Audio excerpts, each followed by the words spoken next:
Ayan na. Hi and hello, ito po ang ating mga ingredients sa pagkain. Gagawa tayo ng masarap na pagkain na which is nakakatipid. Pakita mo, Bes. Ito yung ating mga ingredients na sobrang healthy. Anong tawag ito? Patola, carrots, yan, bawang sibuyas, talong, and flour and pepper. Then una, ilalagay po muna natin dito is yung talong. Yan. Tayo po ay gagamit ng food processor na tinatawag. Ito po ay regalo sa akin. So, ilalagay natin siya dito. No, masarap po yung ating lulutuin ngayon. At very ano to pinakuluan lang yung talong. Itong talong ay 5 piraso. So, ganyan. Tapos, hindi po ba?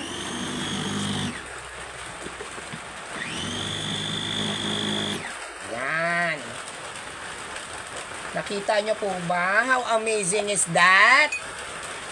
Ngayon, kunin natin. Dito natin siya ilalagay. Ay, hindi po ba? Bongga, di ba? Okay, next. Ngayon, nandito na yung talong. Pakita mo. Ngayon, nandyan na po yung talong. So, ilalagay ulit natin to dito. So, ngayon, nandito yung talong. Ang isusunod po natin ay ang carrots at patola. Yes, pakita. Yan. Ilalagay natin yung patola. Yan. Masusustansya po ito. Actually, dapat may malunggay pa to kaso umuulan. Tsaka yung carrots. Then, takpan.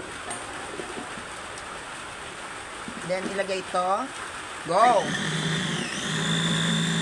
O, diba? Nakikita nyo po ba yan? O.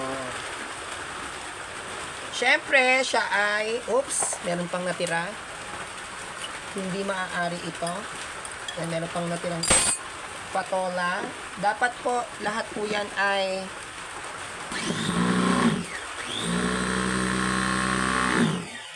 yan. Talagang ayaw masama nung nasa ilalim. So, ito po siya. So, ito siya. Yan. Kita nyo? So, dito natin siya ilalagay.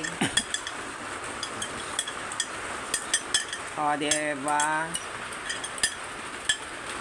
Then, after that, itong bawang at sibuyas. So, ganun din. So, lalagay natin ito. Yan. And then this. And then that. One. Ay, meron pang lumabas, oh. Oh. So, go! Di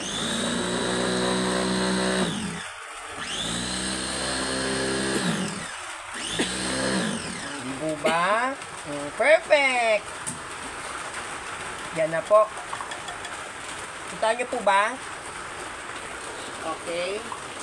Then, ilagay natin.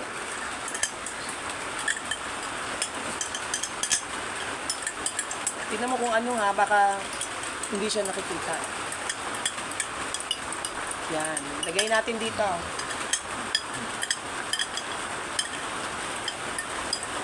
Kita nyo po. Yan. Ito po ay ano ko ha, sarili ko lang pong experiment ito. Kapag nagtitipid tayo, lalo na ngayon talagang nanood ako ng balita, magtataas daw lahat ng mga bilihin. So, yan kailangan simot. Yan. So, simot-simutin natin. Yan. Tapos, lagyan natin ng paminta. Ay! Paminta. Oh. Diba? Then, magic sarap. Nasa sa inyo po yan kung ilang piraso, pero sa akin kasi, isa lang. Optional po kung gusto nyo lagyan ng asin or wag na ako, hindi na po ako maglalagay ng asin kasi takot talaga ako sa asin. Then, flour. Harina to, ilalagay dito. So, nasa sa atin kung gaano kadami ha. Then, lamutak-lamutakin. Imagine nyo, yan ay mukha ng sulpot na iglot. Kapag feeling nyo kulang sa ano, well, nasa sa inyo kung gusto nyo pang lagyan ng itlog ako kasi hindi ko na siya lalagyan ng itlog. So, nasa sa inyo kung gaano siya kadami yung harina. No? Yan. Ganyan po, di ba? Ang gagawin natin sa talong. O, healthy na. Mura pa. May carrots. Masarap din to lalo kung lalagyan natin ng malunggay. Mas grabe ang sustansya nito. Ang pinakasabaw nito, masarap tong kapartner noodles. Lalo na ngayon tag-ulan. Naku po. Masarap na masarap po ito mga iha. Yan. O, diba? Nakita nyo po? You see that? O. Matagal ko na po itong ginagawa kapag ano, nagtitipid. O. See? Ngayon, kapag na-achieve na yung gato kalapot, pwede na yan. Titikman muna natin. Pwede na. So, ngayon dahil na-achieve na natin, ganito po ang gagawin. Ang tawag ko dito, eggplant mothball ala Sanrio. Yan, ipaplat natin siya.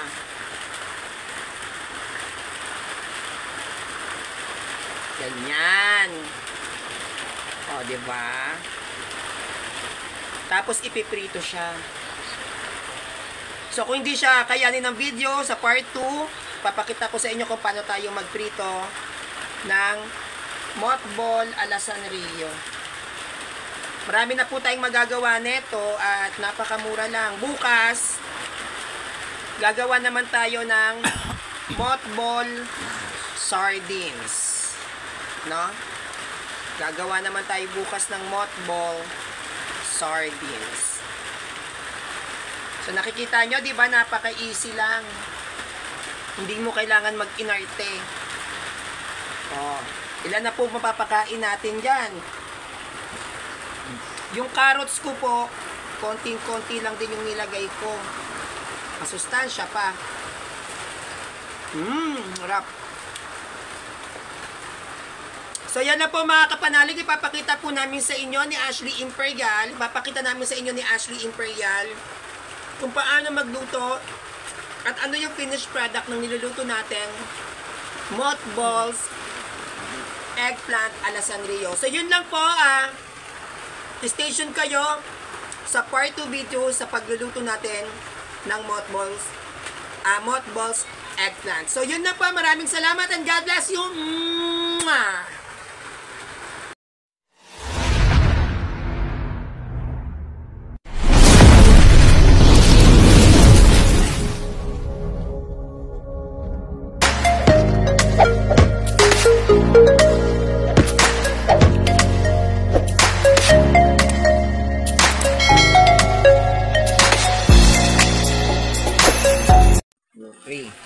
So, dito na po tayo sa pagluluto ng ating ginawa dito pagdating sa talong, no? So, ganito po yan. O, tignan nyo. O, diba? Perfect. Panalo ka, Mare! O, diba, Mare? Panalo ang Mare mo. O. Masustansya na. Talap-talap pa. Sangka pa. Aura na. O, diba? Ito pa isa. Mars! Oh, panalo. O, diba? Ganyan ang pagluluto. Hindi naman kailangan maging mahal ang masarap na ulam.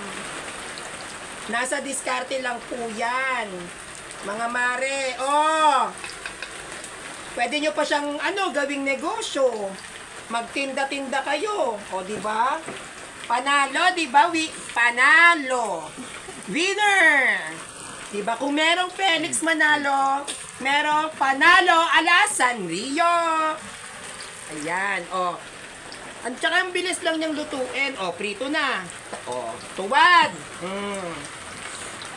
Oh, prito na to. Di ba? Ang easy-easy lang niyang lutuin. Oh.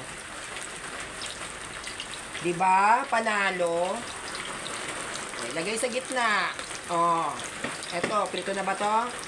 Masarap to kapag toasted. Talagang siya, crunchy.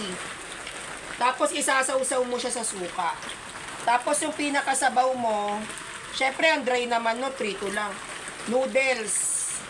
Ako usually chicken noodles, ayoko ng noodles na masyadong maaanghang. Hindi ko gusto yun, yung maanghang na noodles. O, di ba panalo? O.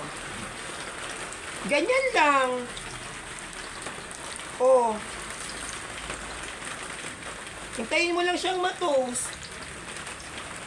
Madali lang siyang lutuin mga Mars. Huwag kayong tatamad-tamad. Malang bilihin. Huwag tatamad-tamad. Dapat alam natin kung paano tayo didiskarte, lalo na sa mga may malalaking pamilya dyan. Diba? Ang tatamad-tamad yung magluto. Mas tipid po kung magluluto ka. Pero syempre, kung kaunti lang naman kayo, aba, bakit naman kayo magluluto pa? Kumain na lang kayo sa karinderya. Para tipid pa kayo sa gas. Pero kami po kasi rito sa bahay, dahil kami ay dalawa lang ni Ashley, so kinakailangan ang aming lutuin. Oh, winner. Yan. O diba? Tapos si Ashley po yung gagawa ng suka. Tinuturuan ko rin si Ashley kung paano magluto. Kasi syempre, dahil bilang babae, kailangan may alam din siya sa pagluluto. Dahil usually ang mga boys, nai-inlove sa mga babaeng magaling magluto. O diba, napakasimple lang. O, aarte-arte. O, ilagay pa tong isa. O, panalo, diba? Ako po ay nakagawa sa 5 pirasong talong ng 15 pirasong eggplant mothballs ala Sanrio. 15 pesos yan. So, pinakita ko lang sa inyo kung paano ko siya niluluto. Ganyan lang po yan. Dapat may alam po tayo sa pagluluto. At salamat nga po pala kay Kuya Ruel Balala sa pagtuturo po sa akin kung paano magluto ng dinuguan. At in fairness to Lugaw, naubos naman yung dinuguan, kaya lang nagmukha siyang sinigang. Talagang ang dami pong sabaw. Sabi pa nga nung isang Katoliko, Sanrio, dapat nung birthday mo, nagdinuguan ka. Tapos nagpakita ako ng picture. Sinabihan ba naman ako, Sanrio, ano yung kaldereta? Ay my God, nakakaloka. Ang niluto kong dinuguan na pagkamalang kaldereta sa sobrang daming sabaw. So, ganyan lang po siya. Di ba napakasimple? Basic na basic lang naman ang pagluluto. Bukas, magluluto naman tayo ng ganitong klase rin na pagluluto, pero healthy. Sobrang healthy rin, no? Kasi dapat talaga mga healthy na pagkain ng ating mga niluluto. Para hindi naman hindi tayo maging sakitin. Pwede naman natin gawing interesting ang mga gulay-gulay sa mga bata, sa mga maseselan. Lalong-lalo na sa nagseselan dyan, kahit hindi ka naman maganda, ang arte-arte mo, hindi ka kumakain. Cut ko na to. Ng gulay. Anong gusto ko tatapusin yan? Tatapusin niyang video. Diba? Yung mga nag-iinarte. Siyempre tatapusin niyang video para mapanood nila kung paano ako nagluluto ng masarap na ulam. Diba? Kasi hindi po ako makapag-live. Etong pinsan ko atat na sa mga kajowaan niya sa WePlay. So, sabi ko hindi pa pwede dahil ako ay nagluluto pa ng mothballs at tinuturuan ko ang mga kapanalig nating Katoliko kung paano magluto. Diba? Syempre, wag naman tayo puro debate lang. Dapat mag-share din tayo ng mga pagluluto na alam nating lutuin. Diba? Dapat alam natin kung magtuturo rin tayo. So, eto, very affordable lang to. Wala pa pong 50 pesos to. 5 pirasong talong kasi rito, 40 pesos. Eh, meron naman akong stock na carrots. Nasa inyo po kung gaano kadaming carrots. Sa akin kasi yung isang buong carrots, kinalahati ko lang para just in case na magluto ulit ako ng ganito, hindi po ba ay may carrots pa akong gagamitin. No? Oh, see? See? Oh. So, lagay pa natin. 15 pieces po yung nagawa ko. O, di ba ang dami? Oh. Ang katapat lang niyan, suka. O, suka lang ang katapat. Nasa sa inyo naman po yan eh. Kung paano nyo siya titimplahan. Pero, sa akin po kasi, pwede naman tayong makapagluto na kahit hindi mahal, pero masarap. Yung iba nakasanayan, karne, lalagyan ng giniling. Ako hindi, puro gulay. Nasa pagtitimpla lang po yan kung paano nyo mapapasarap at magiging espesyal yung niluluto nyo. O, di ba? O, saan kayo nakakita? O, panalo. O, pak. O, di ba? So, hihintayin na lang po natin yung maprito lahat. Para ano, aba in fairness, nagkasya yung oras dun sa ano In fairness kayo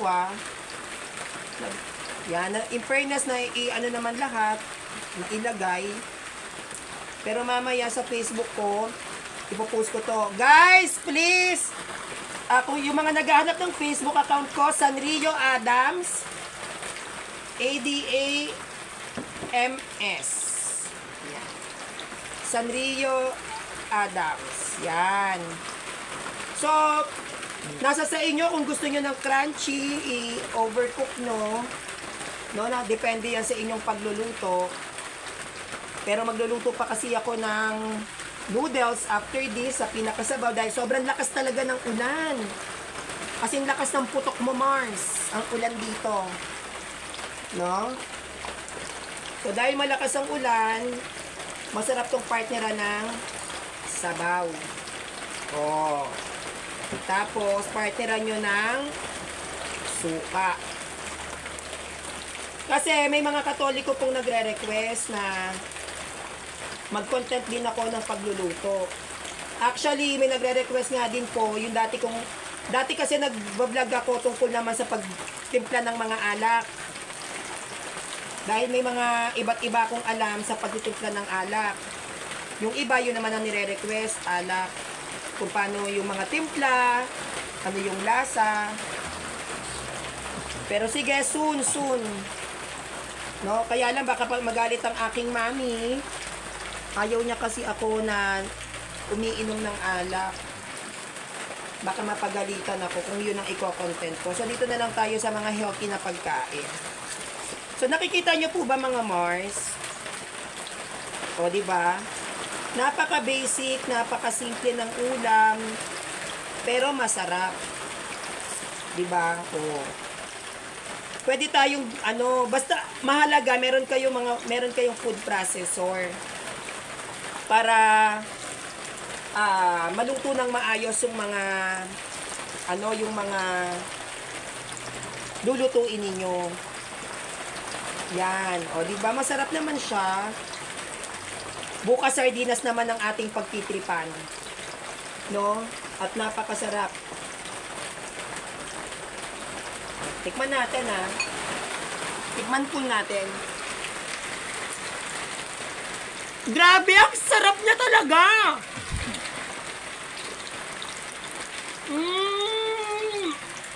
Mars, ang sarap! Tikman mo.